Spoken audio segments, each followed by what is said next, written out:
In the beginning phases, now let's be honest, when you first started with you and your wife and she's making what she was making and you're making zip and you're starting off, it's about the money. Okay, we got to make some money to live on in the beginning phases, and you're doing everything, and you're like all the jobs. You're the chief cook and bottle washer, right? You're doing all the jobs. But once you get to a certain point where you have your financial needs met, shall we say, then every person I've ever talked to, regardless of what level we're talking about, once they've had a certain plateau of money, they go, it's not about the money anymore. At MBA Chartered Professional Accountants, we have 3 core beliefs. 1, we believe that business owners are the most important people on the planet. 2, we believe that the traditional accounting firm business model is flawed and fails to serve you. And 3, we believe the MBA way gives you what you truly want and deserve, resources and advice that helps you grow your business and your life. This is the MBA Way podcast. Hi, everyone. It's Eric Solback, and welcome to the MBA Way podcast. Today, I'm very excited to do a client spotlight interview. This is going to be a lot of fun. Today, we have on the show Lucas Griffin. He is the the president of Secure-Rite Mobile Storage, Inc. Now, if you live in Kelowna, you've seen their location on the way to the airport. I was actually in Kelowna for the awards, the Business Examiner Awards, and as I was heading back to the airport, I was there and I was pointing it out. I'm going, there's Lucas's, and he's going to be on the podcast next. I was so excited about that. A little bit more on Lucas here is he founded the company in 2005, and it's led to significant growth. And he's now got 6 locations across BC and Alberta. And Lucas is known for his passion for business excellence, and he's actually an innovator when it comes to container solutions and storing your stuff that you want to store. And he's going to say it much more eloquently than I will. And they've run to win numerous business excellence awards. So I'm really looking forward to this podcast. And without further ado, Lucas, welcome to the podcast. Eric, it's great to be here. I always have so much fun in my conversations with you. I think we've had a couple at different business events over the years, and you're just one of those guys. We just click, and I was able to go deep and get excited about business with you a couple of times. So when you mentioned the podcast, I think my words were, bring it on. This sounds awesome. So it's a real pleasure to be with you here today, Eric. Oh, thanks, man. I'm looking forward to this. So, with the client spotlight here, the idea for this is to spotlight your business, but really to our listeners here, which are business owners, is to bring advice and resources to help them grow their business and their life. And so I really want to and I do this with most of my guests. I do the Scooby-Doo. Let's go to the back. Let's go back to the beginning here and get to and figure out what's happened in the beginning. Like, what's your backstory? How did you become an entrepreneur? What brought you to this path of where you are today? Awesome. That's really cool. And maybe I should have mentioned up front what we do at Secure-Rite. So then as we talk, people kind of know where the journey's going. But so at Secure-Rite, we bring people in portable space together in creative and meaningful ways. So you might ask, what does that mean? So we do door-to-door home moves with shipping containers. We deliver to your site. You take your time loading. We take it away, store it while you're waiting for your next home. It takes a lot of stress out of moving. We do a lot of storage on site. So at construction sites, we'll protect tools, equipment, supplies, and that is a big part of our business. We do a lot of work with restoration companies. So if there's a fire or a flood, Secure-Rite's on the scene protecting your stuff from the elements, theft, whatever, while the restoration work is taking place. But then we also take containers and turn them into lots of cool things. And so our vision is actually that we're changing the way the world views and uses shipping containers. And so we've done that in Kelowna. We've done that across BC and Alberta. And as we've grown, we've really blew people's minds in a lot of different ways, from the practical side, like storage, to building an escape room inside a container. So a full gamification of a container. So that's what we do. And maybe that'll help people understand a little bit as our conversation goes on where I'm coming from. But now to answer your question, going back all the way to the beginning to 2005, and actually beyond, we've got a really neat origin story video on YouTube called Life fits here. It's really succinct ways for our viewers and listeners maybe to get an idea of our story. But briefly, I have always been a hardworking guy who really clicked with business. So as a kid, I mowed lawns, and through my high school and university days, I actually built up a landscaping business and then sold that when I was in university. I studied business, so I have my Bachelor of Business Administration. I am an Okanagan University College alumni. Now, OUC doesn't exist anymore. It's now Okanagan College. So kind of neat to have a vintage piece of hardware that nobody else can get because it doesn't exist anymore. So locally educated in the business world, graduated with distinction, kind of at the top of my class. I've always pushed myself to do really, really well. And just, I tell people I'm a bit of a business nerd. I soak it up. I still am always learning. That's a big part of the ethos we've created at Secure-Rite is excellence, continuous improvement, always be learning, always be getting better. But as a business person, married in 2003, my wife would sit around and I would sit around and say, like, what's next? Like, we'd love to launch our own business, but what does that look like? We had some really neat ideas. And then eventually we came across storage, more traditional self-storage, and realized, whoa, you've got to be a millionaire already to get into that, buying land, building a big facility. And I come from nothing, like just amazing parents, but there was no money to throw at a business venture. And then portable storage came on our radar. We researched that, and I put my business education to play and did a cash flow projection and a full business plan. And we looked at it and jumped in with both feet. I wanted to be able to give it my all. And so as I look back, the timing was crazy. Newly married, had just bought a house a year later. So married in 2003, house in 2004, launched this company in 2005. And my wife had a job, pretty typical. She's a teacher, and she was working for a private learning center, just making like mid 30,000 a year. And I quit my job and made zero, so it was pretty crazy, but I'm thankful to say it all worked out. The story's more intricate than that, but probably too deep to go any deeper at this point. So 2005, we launched, worked our faces off, and it's fun going from doing everything to now having a great team in multiple provinces 19 years later. Those early days, I'd be out every morning. I would do kind of the hands-on stuff. So I'd be out unloading containers, pressure washing, deckling. The phone would ring. I'm probably dripping with sweat and water. Good morning, Secure-Rite. Lucas speaking. How may I help you? And just trying to give that professional edge to the conversation. And then in the afternoon, I would go to the office, do all the paperwork needed, rental agreement, sales agreement, quotes, and then just do cold calls.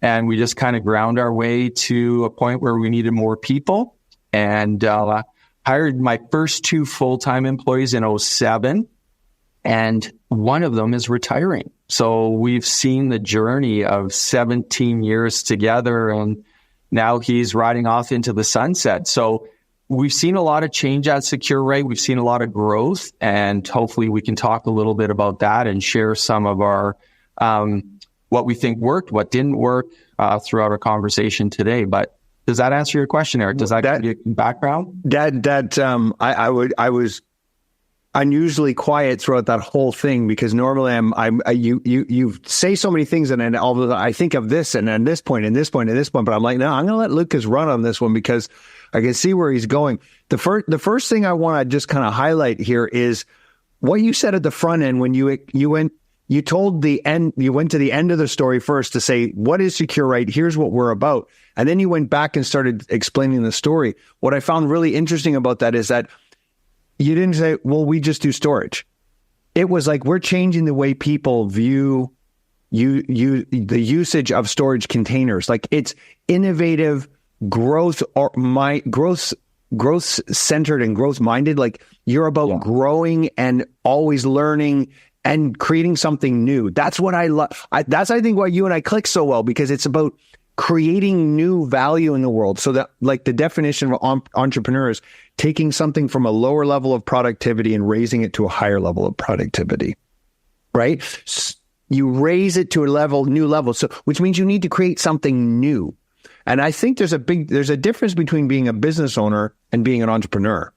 A business owner, you have a business and you're running the business and you're kind of doing the status quo, which, by the way, most accounting firms are business owner driven. Most accounting firms, they're not entrepreneurial in their thinking, right? But entrepreneurial thinking, you're having to create new value all the time.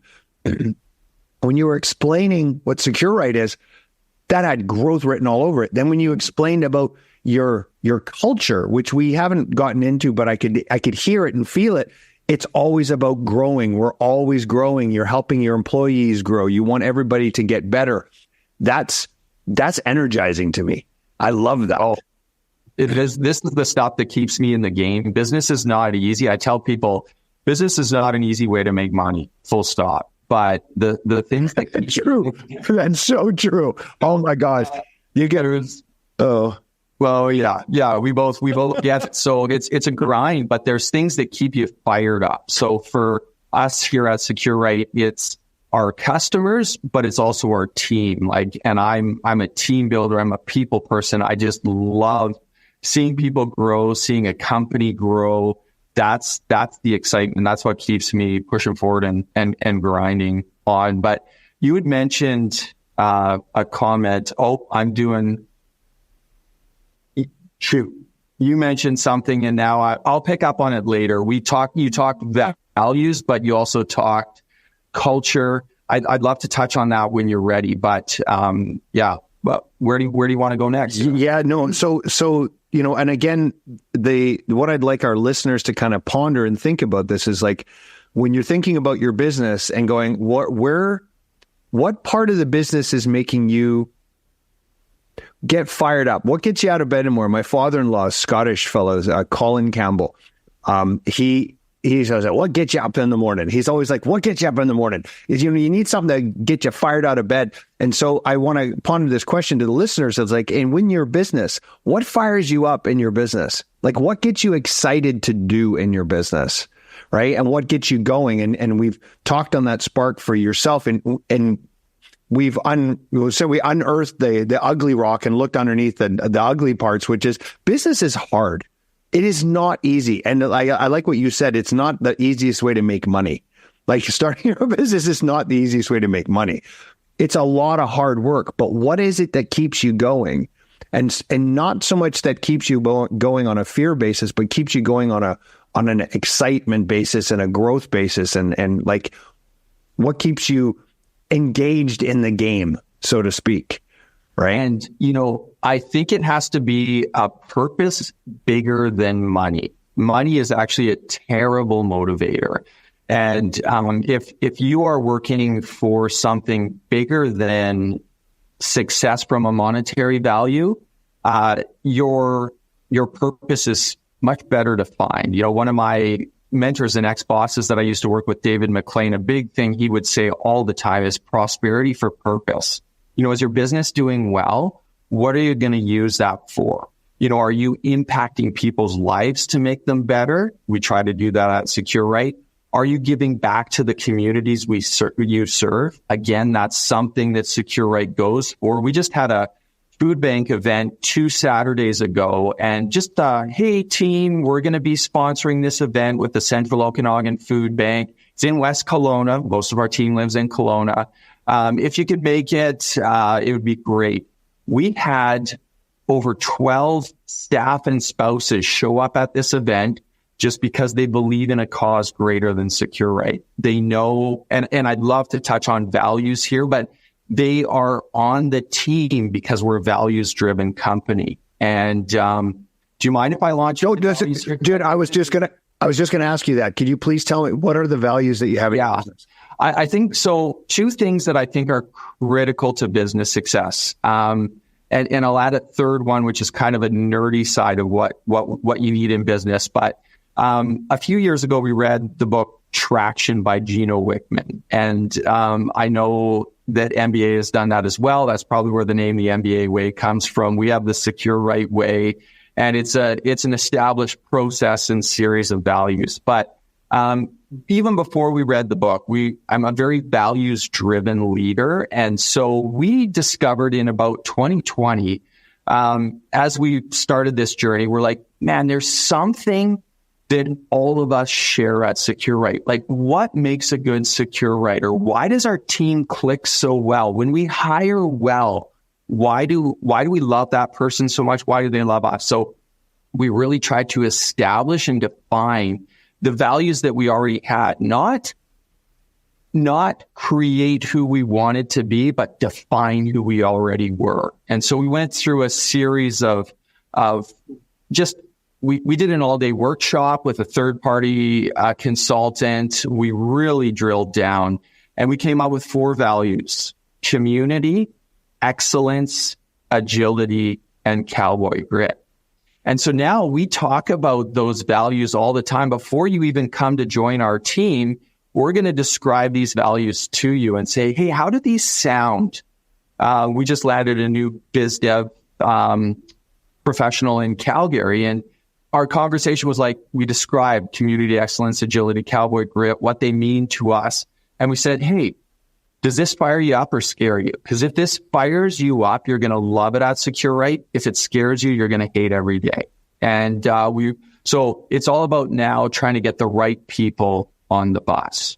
So once you have, as a business, these clearly defined values, you start firing based on values. Our team is so pure right now because we focused now for 3.5, almost 4 years on, does this person have and share our values? If so, they're on the team. If not, they're not going to be on the team. Or if they're already on the team, we probably need to exit them off the team in a professional, respectful manner.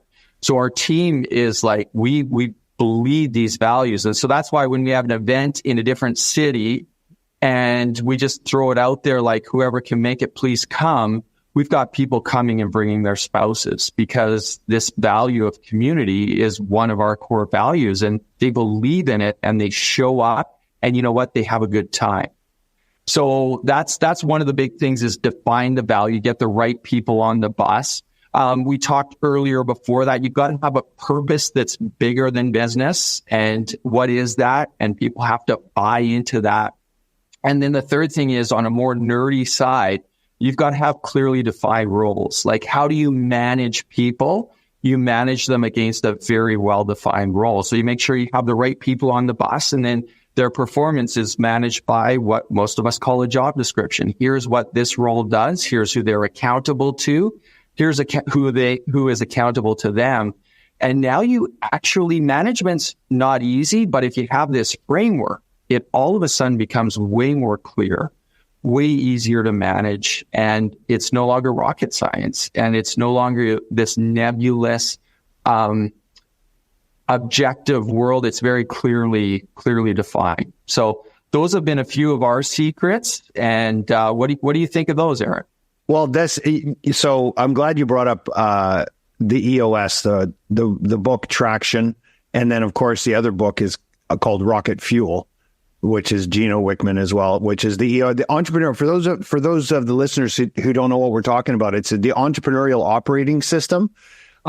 It's an incredible methodology to gain traction in your business. But there's like the VTO is one of my favorite tools, because it kind of gives your snapshot of who you are, what the business is. It's 2 pages, and it basically outlines your business and where you're going. It's fantastic. Yeah. So VTO stands for Vision, Traction, Organizer. And so everything about your business, your core essence, so your values, your purpose, your vision, your 3, 5, 10-year plan, your top processes, it's all in 2 pages. We actually update it every year, and we laminate it and give a copy to every employee. This is the playbook. This is the choir sheet that we're all singing from. There is no surprises. And that's how we've used it. Back to you, Eric. So here's the question. What's the higher purpose for Secure-Rite? Yeah. So in one word, it's people. So we're trying to serve our clients well. So we say, when we talk people, we say people matter to us. And that looks external, internal, and then inside each of us. So we believe people are important. And so we want to serve our clients well, and we want to give back to our communities. I started doing a silly little thing when I go on a business trip and have a business meeting. I've been doing selfies with the people that I talk with at business meetings. And if I'm touring a facility, I'm really just always trying to come back to, man, it's all about people. And if I lose sight of that, I've lost sight of the most important thing. I mean, I believe people are the most valuable thing on planet Earth. And so we need to love and cherish them. We need to serve them well. We need to care for them deeply. So we do that externally with our client and communities. We do that internally with our team. So I'm, back to the vision. I try to really focus on sales and growth, and we can talk about that later maybe. But I have a general manager that works to focus on our people. So building them up, making sure they are continually improving, making sure there's a lane for them to improve and be promoted within the company. And so over the past 3.5 years, when I've had a GM working with me, we've really seen a lot of our staff just take it to the next level, take on responsibilities that maybe I didn't think they could. The GMs were like, no, they got this.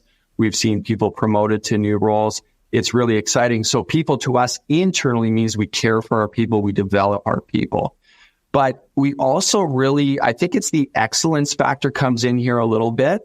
We also say none of us have arrived. We're all on a journey. We all want to get better and better. I'm passionate about continuous improvement, and that means developing people. So we have a budget, an annual budget per employee to educate themselves, and it's pretty loose. We've had people do cooking courses because they wanted to develop that area, but we just want people to always be improving themselves. And we put leaders through leadership courses. There was an emerging leaders. I'm a member of Tech Canada. So I'm listening to world-class speakers, learning, masterminding. So we're also trying to develop internally as well. So I think people is this overarching purpose. And that's why when we tried to define our purpose, we said we bring people and portable space together in creative and meaningful ways. So yeah, I think that's our why. That's beautiful, man. That is fantastic. I love that. Every time we talk, I understand more and more why we get along so well. Because for me, it's, with the MBA way, we talk about this. We say we want to help people. We want to help you grow your business and your life. It's not just about growing a business and focus on that. It's your life. You're integrated with your business. To grow your business, you need to grow yourself and grow your life. It's about engaging and then fully serving the people you're here to serve. And when you get to a point, and you said originally, like if you're just in it for the money, it's not going to be enough. Because eventually, in the beginning phases, now let's be honest, when you first started with you and your wife, and she's making what she was making, and you're making zip, and you're starting off, it's about the money. Okay, we got to make some money to live on in the beginning phases, and you're doing everything, and you're like all the jobs. You're the chief cook and bottle washer, right? You're doing all the jobs. But once you get to a certain point where you have your financial needs met, shall we say, then every person I've ever talked to, regardless of what level we're talking about, once they've had a certain plateau of money, they go, it's not about the money anymore. It's got to be about something bigger and greater and a purpose. And so, because it's not going to get you out of bed in the morning if all of a sudden you've got all this money and you're kind of all set. You need something else to get you out of bed in the morning. And I love the fact that you're so focused on the people, but I call it a triple win. I said, we should never have a win-lose situation. It should be win-win-win. The business owner wins, the staff win, and the client wins. Like everybody wins because we're all growing together constantly. And it's about innovation and growth. Now you're stealing my lines. I'm the big triple win guy. I'm always talking win, win, win. I jokingly say, make sure it's win, win, win, slightly in our favor. But that's always tongue in cheek because we are truly trying to find a win, win, win. Two things I do want to say. We talk about what we're trying to do at Secure-Rite, and I just need to clarify. We know we haven't arrived. Like, humility is something that I believe deeply in, and that's why I love learning and pushing, because it actually keeps you humble. Otherwise, you become arrogant and proud, and that just rubs people the wrong way. There was a period of time where people would talk about our competitor, and the word they used, independent people, arrogant. And we've always tried to be the opposite, humble, just work hard, get the job done. So I don't, as I tell what we're working towards, this overarching theme of people, I don't want to give the impression we've arrived. We're trying really hard. We're working on it. And we're always getting better. The other thing I wanted to clarify is money is not a bad word. Like, it's a great way to measure success. Both of us are just pointing out, money doesn't satisfy. It's not a big enough purpose. You still need to be profitable in business. You need to make sure you sell and achieve highest value from your product or service. You need to make sure your expenses are in line and keeping an eye on that. That bottom line should be as big as it possibly can, but that should never be where your eye is and your attention is focused exclusively. So I just wanted to clarify, none of us are in business to not make money. We are trying to make money. Sorry, you just brought that up. And the interesting thing is, I do a lot of business throughout North America. So I do a lot of work in the United States and in Canada. And so there's this imaginary line known as the border between Canada and the United States. And the attitude towards making money is dramatically different north of the border versus south of the border. South of the border, it's a big, like, making money and talking about making money. It's way more proud down there than it is north of the border. It's almost sometimes with Canadians, it's like when you talk about making money, it kind of be a little, it's not really a good thing. I'm on the other side of that. I'm with you. I love making money, and we should all be making money because business owners deserve to make a lot of money because they're creating all the value. They're creating the value in the world. They're creating the jobs. They're creating all the tax revenue, which then we give to the government, which hopefully they do something right with it and create social programs and defense budgets and all whatever, right? It's the backbone of our society. So you need to be making the money. But there comes to a point, and what we're both saying is that eventually gets to a point where the money isn't enough to keep you wanting to go. And so it's that higher purpose. And I love that. So you've got a very clearly defined values system in your team. You're innovating all the time, which means you're constantly growing, and you have purpose. And the purpose is for people and the relationship, which, again, we're like, it's like you're my brother from another mother. Like, I keep talking about that, like, especially in the accounting profession, they keep moving towards more technology. Let's make it in the accounting world. It's about faster, quicker, more convenient, like just tech, and less about talking to your client and actually finding out what they really want, what matters to them, and then saying, oh, here's the solution I can apply to help you get what you want. Have the conversation with the client. It's about people. It's about relationships. It's not about, like, technology is great and it's fantastic, but when you lead with technology versus leading with the heart and having the conversation, you've got the cart before the horse. Yeah. And man, can I riff off your leading with heart? So again, I used to work for this guy named David McLean. He's written a book called Wholehearted Leadership. And this is his area of passion, is leading with heart. And he actually has an acronym for heart and how this should mark a true leader, a powerful leader. I shared this with as part of Traction, we do a quarterly strategic planning session. And so I started doing, because I love speaking and teaching, I started doing a mini session with my leadership team. And so last week, in our past session, I shared them Dave's Wholehearted Leadership. But in short, the acronym is: leaders should be marked by humility, empathy, authenticity. They should be willing to take risk, and that means being vulnerable, taking chances, giving authority and responsibility, letting your employees have risk as well, And then lastly, the T is tenacity. They should be marked by tenacity, just tenaciously working towards a goal, personally or for the organization. So yeah, if you want a good read that's fun to read with lots of stories, wholehearted leadership by David McLean, and he digs deeper into what it means to be a wholehearted leader from those perspectives. Wholehearted leadership. Yeah. I'm going to read it. Cool, man.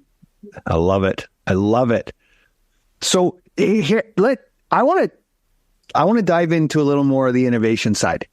Like, talk to me about the innovation that you've done. Like, again, so when people think about storage, like we'll call it storage, I'm doing air quotations, storage.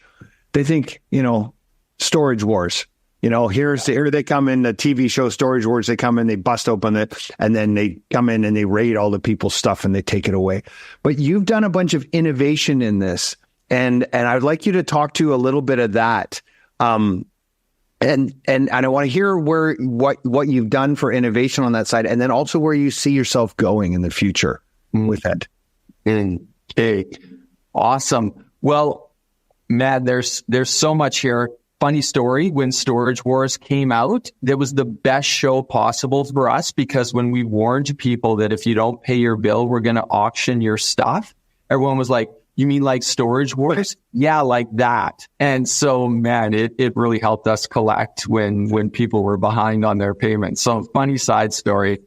But man, innovation is a huge part of what we do, from our core business to the structure side as well.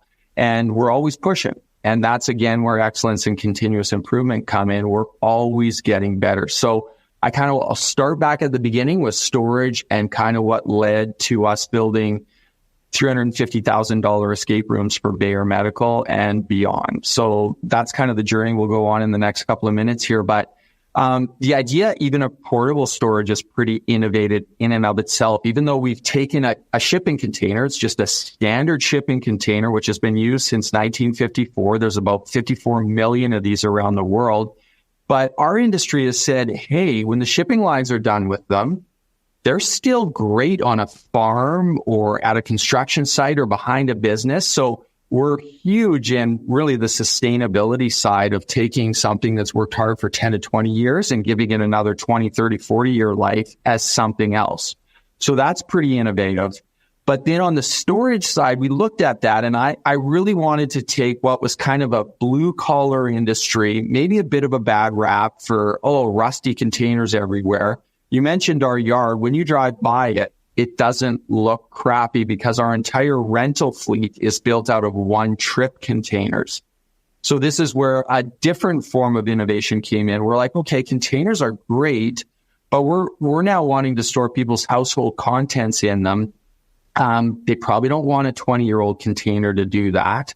I wouldn't want that. So what would the client want? So we now start with new one-trip containers for all of our rentals, whether it's at a restoration site or a construction site or at a home for a home move. These are nice, clean, sharp-looking units, clearly branded, well-ventilated.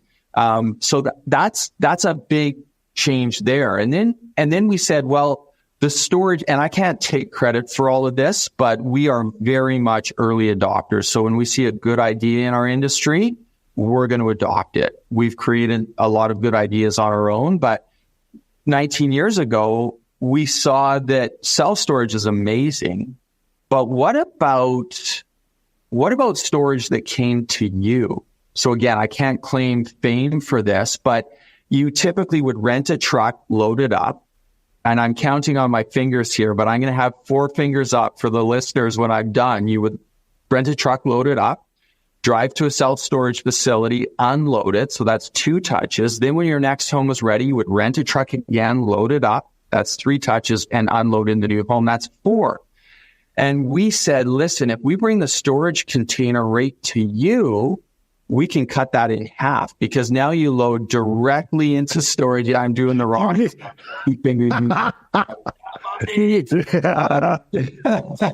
So you load into your storage unit. We take it away and store it till you're ready, and then you unload in the new home. So we've taken 4 touches down to 2. So that's very innovative.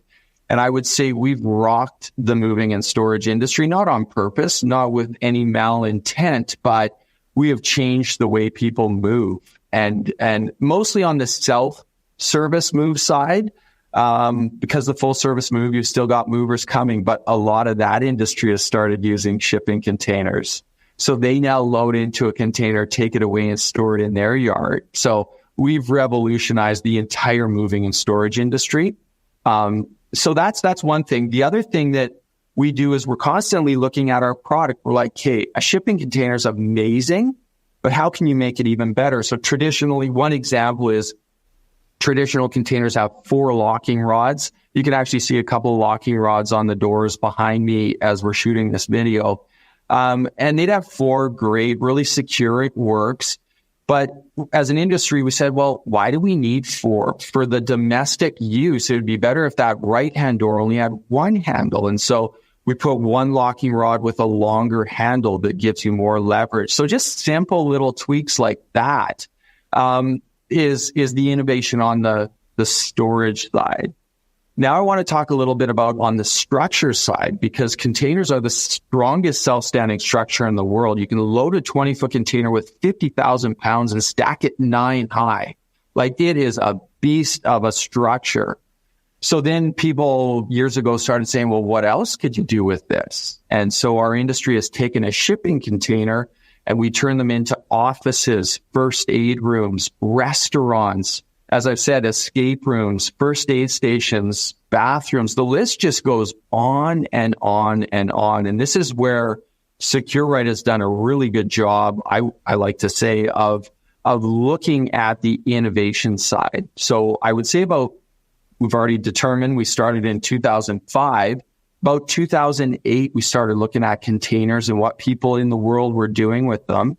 And I had a project manager at the time, a yard manager who would project manage some construction businesses. He's like, Lucas, I want to build myself an office for the yard out of a container. Gave him approval. He did a great job. And we built our first office in 2008. From there, people would go in and say, this is so nice. Like, if you had a washroom and a kitchen, I could live in here. And they all thought they were being funny. They all said the same thing. So I think it was 2010, we built a container house and got a lot of fun buzz around that. We still do 160 square foot tiny homes, but they are pimped out now.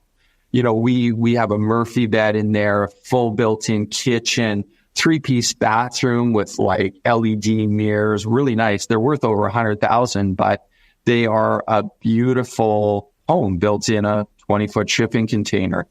So we're still pushing ourselves. I want you to be able to riff off some of the stuff I've said, but the other thing that I want to point out is we realized we were building some really cool stuff, but we wanted it to be recognized as meeting building code. So another innovation that we did is we're one of the few container factories in Canada that are CSA certified. So we're inspected by a third-party company called QAI, and we build to CSA A277, which is a recognized factory building code. So now cities, provincial government, federal government, businesses, when that unit arrives, they know it meets building code, and it gives them a lot of confidence. So yeah, and there's more coming down the pipe, but that's a bit of the innovation journey. I see your head spinning. I know. Wait a second. Like, when we talked, because I had no idea you were doing construction, that you were actually building and selling containers, like as in homes and office spaces. And I've seen it done before. Like, I've seen it in Victoria. Like, they built an entire apartment building. I saw them. They were stacking these containers on top of each other. I went, holy crap, look at that. But I didn't realize you were in the middle of that as well. Yeah. So we're doing more. We've realized our sweet spot is small footprint, durable, portable structures. Yeah. So that's the field we're playing in right now. So we do everything that you mentioned. We just haven't really got into the stacking and the apartment style yet. That's maybe part of our future. Wow. I may have just put a a carrot out there in front of where we may see the Secure-Rite Tower in downtown Kelowna. How about that for an idea? Sounds really good. I love it. And the thing that's neat about where containers fit in today's day and age is glass, wood, concrete, and steel are kind of the four things everybody are playing with right now. And so a container with some wood trim and lots of glass, it fits the look people are going for, and you can build some pretty funky buildings out of them. That's so cool. That is so cool. Well, again, for the listener here, I want you to be able to take as much value from this call, from this interview as you possibly can. There's been a whole bunch of nuggets dropped here about making sure that you create your values and that you're doing innovation and you have purpose in your business. We've talked about rocket fuel and the EOS system. If you're not using EOS, please reach out to me at MBA and ask me about our experience with it. It's definitely get the book Traction or Rocket Fuel to get yourself started on it. It's a fantastic way to run your business. And then the wholehearted leadership. I'm excited to dive into that one, Lucas, because I totally believe it. There's once you can, and for the phases of a business and the development phase is once you can get past the survival phase, like when you first started. And I love the fact that you did everything. You're a chief cook and bottle washer all the way. You started the business from scratch with zero income and just let's go and do this. And that's where I love entrepreneurs, because we take these risks and we create this incredible value. And now look at the business you have. It's amazing. And you know what? You're so incredibly humble about it, but I'm looking at it going, most people would look at it and go, holy crap, no, he's arrived. But the only reason why people see you as arrived is because you don't feel you have arrived, if that makes sense, right? Mm-hmm. You're always going to be continually striving. And because of that, people will see it, they will think you've arrived, but you're always going, no, I've only arrived in your mind because I don't think I've arrived. Right. Yeah. And that's where that humility comes from. I don't want to ever give the aura that we've arrived. You start resting on your laurels at that point. You take your foot off the gas pedal, you stop learning. I really believe in a growth mindset rather than a fixed mindset. And as soon as you think you've arrived, your mindset has become fixed. And that's the scariest thing in the world for me. And for myself as well. And I think that is a great spot to wrap up this call. You know what? We're going to have more interviews in the future. I can see that for sure, because there's a whole bunch of other topics. And you and I talked about that at the awards ceremony when we saw each other. We're like, oh man, we could talk about this and this and this. You're like, what are we going to talk about? I said, okay, whatever it is, we'll just talk about the first thing. And then we'll have all these other things we can talk about later, because there's an endless supply here, because we're constantly growing and learning. So there's a lot more coming along the way. I can guarantee you there. I would love that, Eric. I've noticed we both held ourselves back a couple of times on a few roads that we could have gone down. And so I'd love to chat with you again. I love nerding out about business. I am super passionate about it. So it would be an honor to be back. It was an honor to chat with you here today for sure. Well, that's awesome. Well, thank you so much, Lucas. And for those listeners out there, again, on your drive out to the airport, look over to your right and you will see Secure-Rite there. And for bringing people and say what's the tagline? Yeah, again? So we bring people and portable space together in creative and meaningful ways. Now that makes way more, that it means so much more to me now that I understand what you've been doing with the portable space. It's not just storage, it's the homes, it's innovation, escape rooms. It's fantastic. And I'm really excited to see where the future goes for Secure-Rite and your team. So thank you. All right. So there you go. Till next time, everyone, we'll see you on the next podcast. Thanks again, Lucas. See you. You're welcome. And thank you. If you're a business owner or CPA who believes the accounting profession has let you down, then please reach out to us at www.mbacpa.ca so we can have a chat to see if we're a fit to work together. We're always looking forward to talking to you. See you next time.